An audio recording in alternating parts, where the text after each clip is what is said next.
পাবি, কিন্তু বিশ্বাস কর স্বেচ্ছায় আমি এ আঘাত তোকে দিচ্ছি না। দাদা, অনেকেই তোকে ভুল বোঝে, কিন্তু আমি বুঝি না রে ভাই। আমি তোর অন্তরটা জানি।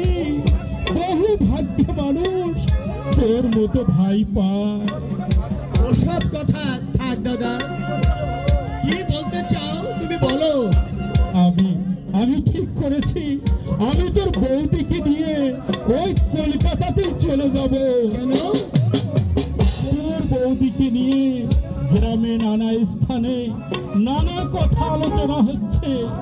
আর তোর বৌদির স্বভাব তো জানিস, কোনোদিন শুধরাবি বলে মনে হয় না।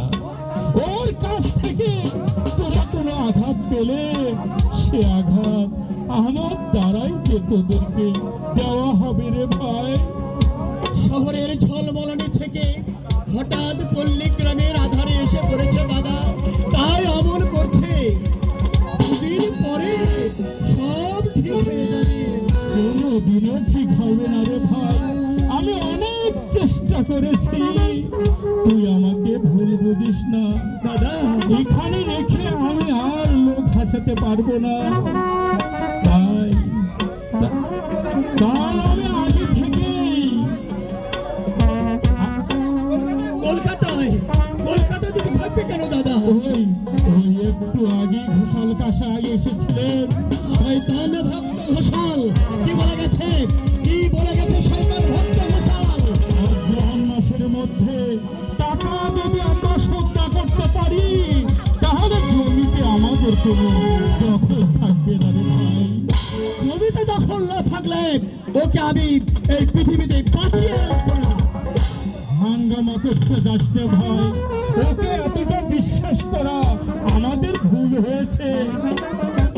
ভুল হয়েছে বলে সব অন্যায় অত্যাচার মুখ বুঝে সহ্য করতে হবে। শয়তানি করে সে আমাদের সম্পত্তি ফাঁকি দিয়ে নেবে, আর আমি তাকে এত সহজে ছেড়ে দেবো দাদা? বৌদি কানি থাক দাদা, যত কষ্টই হোক আমরা দু ভাই মিলে বৌদির সকল আবদার আমরা পূরণ করব।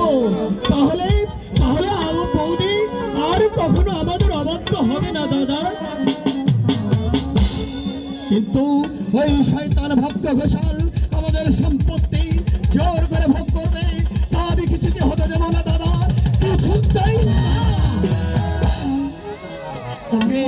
ওকে আমি এমন শিক্ষা দেবো যাতে ভবিষ্যতে ও আর কখনো তার সম্পত্তি ফাঁকি দিয়ে ভোগ করার সাহস না পায় না, সাহস না পায়। কি করতে গিয়ে কি করে বসে তার ঠিক নেই। তাই তো ভাবনায় ফেললি রে ভাই। যেভাবেই হোক ওকে আটকাতেই হবে। মিলন, এই মিলন, যাস না।